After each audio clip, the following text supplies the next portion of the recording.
जय छठ मैया पूजनिया छठी मैया मांगे तया शिष्या हमर रखियो ना हमरे गोदी के लालनवा मैया हमर रखियो ना हमारा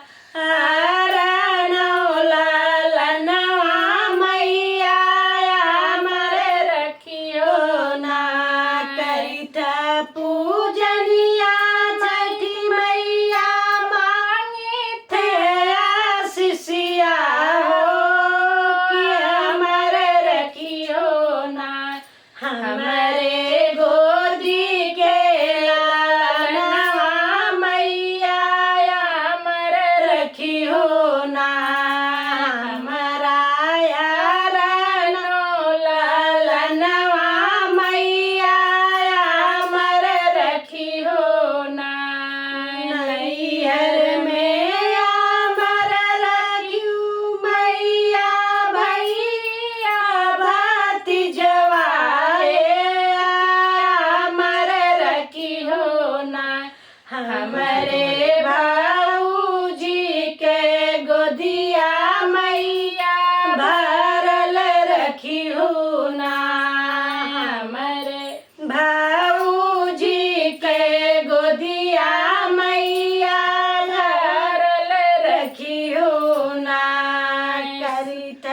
पूजनिया मैं छठी मैया मांगी दया शिष्या किया हमर रखियो ना हमरे गोदी के लालनवा मैया हमर रखियो ना हमरा यार लालनवा मैया हमर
हमारा